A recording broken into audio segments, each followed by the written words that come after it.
Hi folks, thanks for stopping by today. We're going to talk about the fly fishing leader today. A lot of people have some confusion as beginners with what this is all about, how to use it, which one to pick, things like that. So we're going to do a two-part series. We're going to do a really basic one right now just to get everybody out there fishing and having fun. And then we're going to do a more in-depth one about modifying for different uses and things like that. But today, what we're going to do is I've got a leader that's made up, and we're going to talk about the different parts and primarily doing your first initial repair so you can continue to use it longer, and how to convert it to fishing something else real quick if needed. Okay, let's go. All right, so the first thing we're going to do is talk about the connection from the fly line. This white piece represents our fly line, and then this is our practice leader or our demonstration leader. And what we're going to do with this one is we're going to show you first thing how to take it apart because a leader in the package is wound in a certain way, and you want to unwind it the correct way. The correct way to unwind it is to take the loop and the butt section from around the rest of it. It's hard to see here, so we're going to now transition to our demonstration leader. Okay, so you take the loop and the butt section and you unwind it from the rest. That's going to be wrapped around 4 or 5 times. And then once you get that butt section totally unwound, the rest of it is not a problem. So on our demonstration leader, we have this gray part. This is the butt section. The yellow part is the transition to the tippet, which is represented by the orange part. First thing you're going to do, if your leader is not already attached, those of you buying kits, it's already ready to go, but you want to do a loop-to-loop connection. Most fly lines today come with a loop on the end, so it's very easy to do this. So I like to take the part that's being attached, which is this one, the leader, over the fly line loop, and then take the tip up through. And guess what? You basically have a square knot.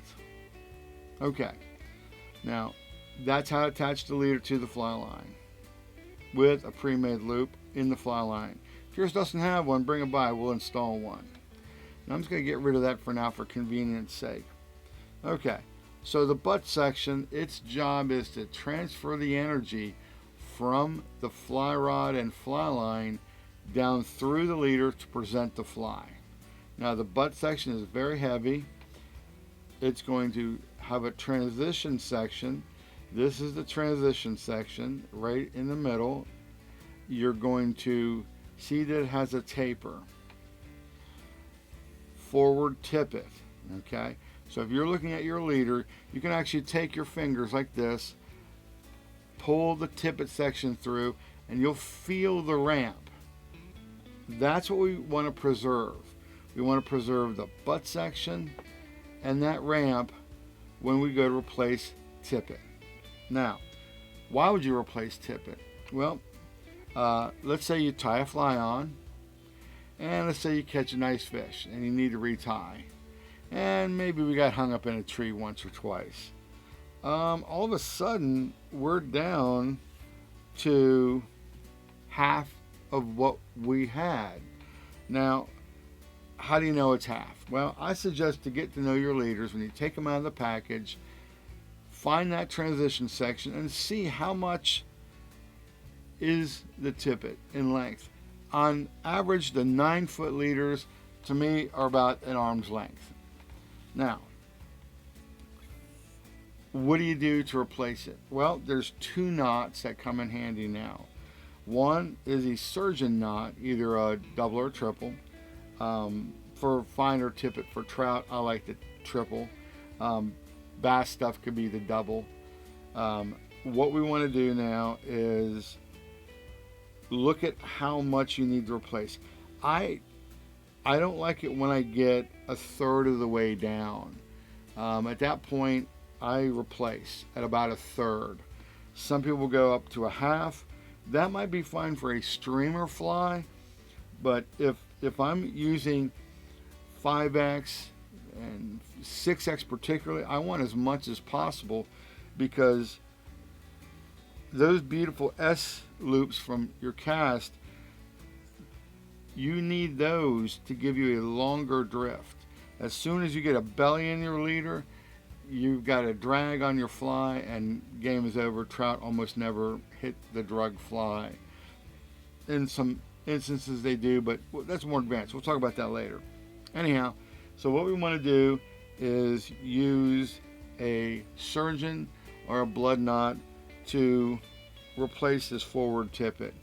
Never go so deep that you start cutting into the ramp. We want to preserve the ramp, because the ramp is the reason to buy these. The ramp is a factory extruded process, and it's much better than you can ever get by putting your own together. There are some people that like to tie their own leaders. We'll talk about that later. Right now, I just want to get you, your leader, back on the water and fishing as quick as possible. So, a couple little tricks here. Let's say we had a 9-foot 3X, which is what this one is. That's a good streamer leader. But let's say you're on the water, you're fishing a streamer, which is a woolly booger or something like that. All of a sudden you've got a hatch. You're like, whoa, now I got caddis coming off the water, or mayflies, or whatever.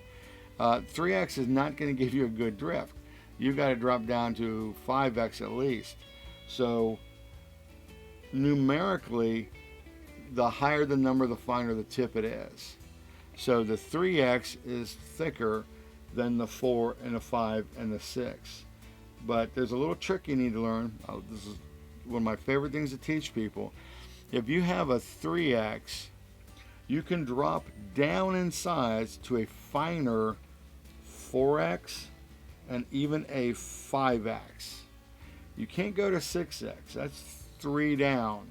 You can go 2 smaller than your leader out of the package.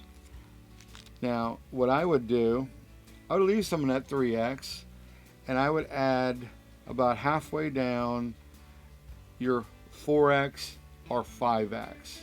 Now, 5X would be my preferred one if I see a hatch coming off. That's going to give me, with the average size flies, which are 12, 14, 16, that's going to give me the size I need for a good balanced cast and presentation. So let's take a look at doing a double surgeon and blood knot. This time we're going to do the triple surgeon knot. You want to do the triple when you're using finer material you're tying with. The finer material can take another turn and it makes a stronger knot, particularly if you're using fluorocarbon. Fluorocarbon is material that's known for being slick, so going through 3 times versus 2 times, it's going to give you a stronger knot. So we've gone through twice. We're going to go through a third and final time.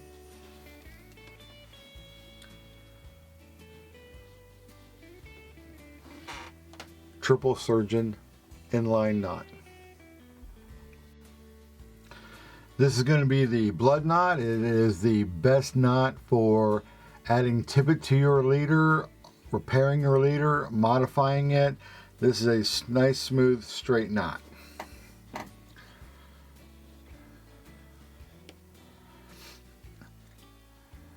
I'm going to pinch this intersection. Go around 4 times. 2, 3, 4. This one's going to go through the intersection hole, bottom up, Now I'm going to hold this open with my thumb, making it an intersection hole. I'm going to take the blue the opposite direction.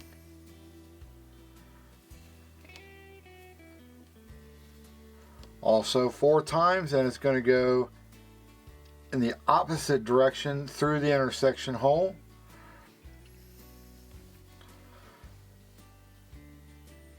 Pull them snug and smooth.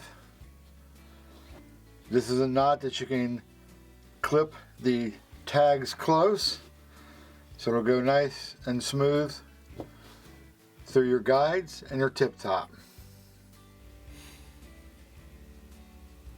Okay, so now we've talked about the knots to replace the tippet on the forward section of your leader.